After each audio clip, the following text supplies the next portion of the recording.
Good morning, everybody. Fan Steve here once again. It is Monday, October the 30th. I am going to be closing out the month with a video of my 1950s X2 Lakewood box fan. My intentions with this was to originally restore it, and I just got so busy and with work and other activities, so I just never got around to doing it. So I figured that I would make one last video of this before I get it put up until next year. Hopefully, I should be able to do what I want to with it in the spring. Anyway, I got this fan earlier this year, and basically all I did to it was a few repairs here and there that I have some videos of on my channel if you've seen them. The fan pretty much shows typical signs of age and use and wear.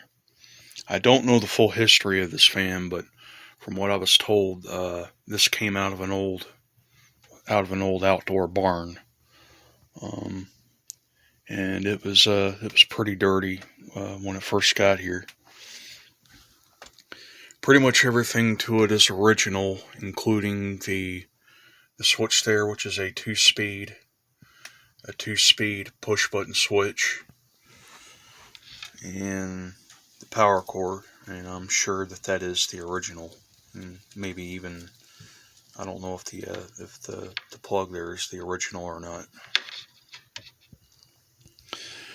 I do believe that this fan was repainted at one point, and how I know this is that the motor is a light gray color, and most of these fans were either like a light gray color or they were turquoise. I don't think I had ever seen one that was this Haze blue color. And how I know this is that you see some of the scuffs there. Maybe that was the original color scheme.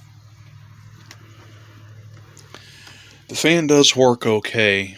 I was not able to use it a whole lot because of some issues that I need to get to, including the motor.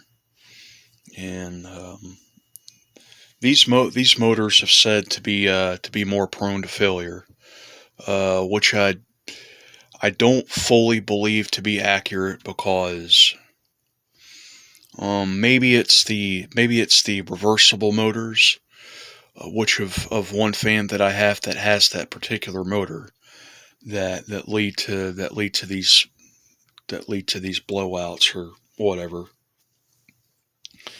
I'm sure that this one should be fine. I am gonna take extreme precaution, and as always, these fans will not be left unattended while plugged in or running. There's the blade set there, and this is another reason why I wasn't able to use it a whole lot. Somebody drilled a hole right through the center hub into the shaft, and I think that is what had a lot to do with a lot of the vibration of the fan. And so I'm gonna have to find something like some replacement hardware for that. Let's have a look at the back here. So here's the back of the fan. Sorry if the lighting in here really isn't all that great.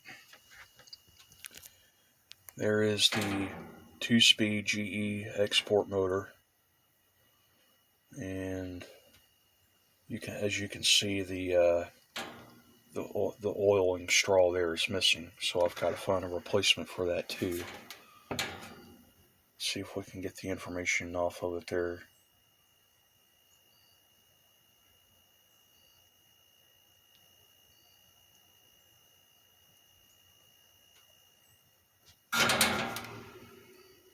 Here's a look at the inside of the motor.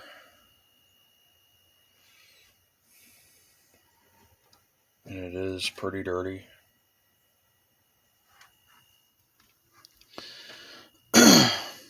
Some of the hardware, particularly the screws, are missing.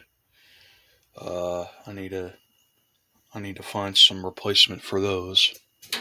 That's going to go along with the restoration next year.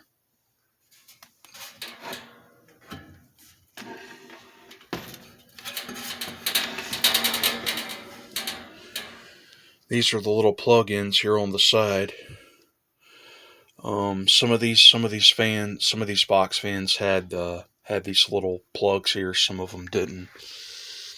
But they're just like some of the other older box fans. Some of these were mounted on stands. Some of them weren't. Anyway, let's go ahead and fire this up now.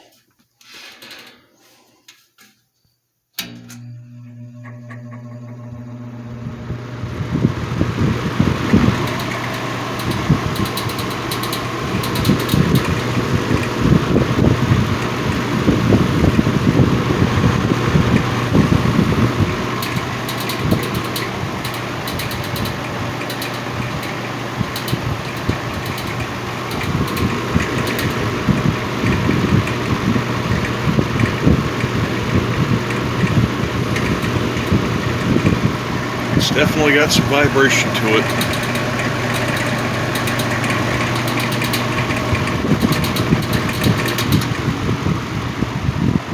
Okay, so there's the low speed.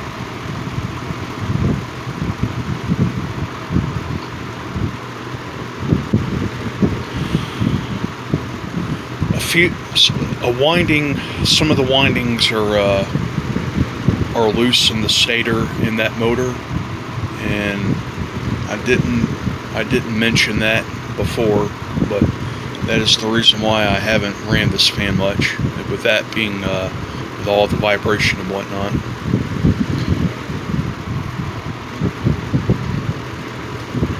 And that is what can contribute to a motor failure.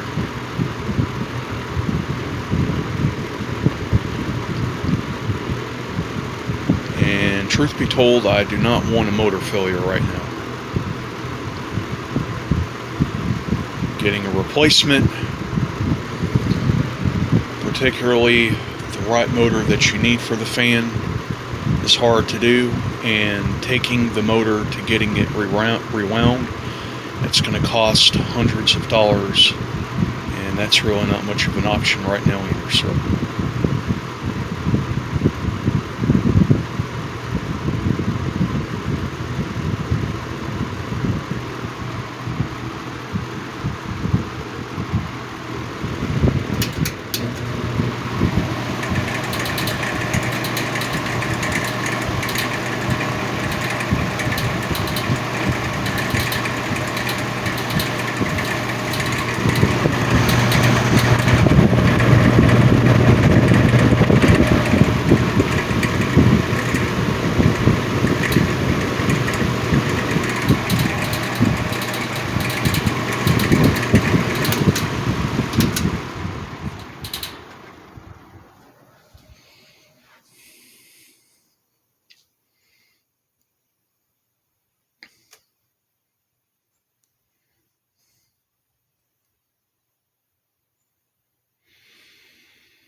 spin down time is decent enough, I guess. Well, there you go, everybody. There is one last video of the fan until next year.